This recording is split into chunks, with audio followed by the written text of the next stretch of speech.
സ്നേഹപ്പെട്ട എല്ലാവർക്കും പ്രതിനിധിയിലേക്ക് സ്വാഗതം. മലകളും കുന്നുകളും നിങ്ങളുടെ മുമ്പിൽ പൊട്ടിയാർക്കും. യെശയ്യാവ് 55 വാക്യം. ഈ ദിവസത്തെക്കുറിച്ച് യെശയ്യാവിലൂടെ ദൈവം പ്രഖ്യാപിക്കുന്നു. നിങ്ങൾ സന്തോഷത്തോടെ പുറപ്പെടും, സമാധാനത്തോടെ നിങ്ങളെ പറഞ്ഞയക്കും.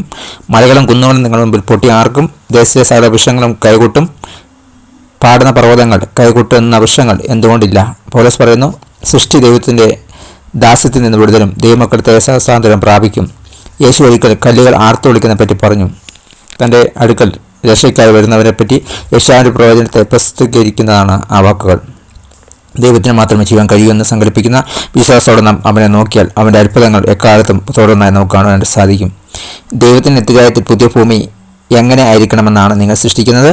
ഭാവനയോടെ നിങ്ങൾക്ക് ഇന്നത്തെ ദൈവത്തെ എങ്ങനെ ശുശ്രൂഷിക്കാൻ കഴിയും? പ്രാർത്ഥിക്കാം. സ്നേഹമുള്ള ദൈവമേ, അങ്ങേക്കാളും സർഗശേഷിയുള്ള മറ്റാരുമില്ലെന്നറിഞ്ഞ് ഞാൻ അങ്ങേ സ്തുതിക്കുന്നു. അങ്ങായിരിക്കുന്നതും ചെയ്യുന്നതുമായ സകല അത്ഭുതങ്ങളെയും കാണുവാൻ ഞാൻ പ്രത്യാശിക്കുന്നു.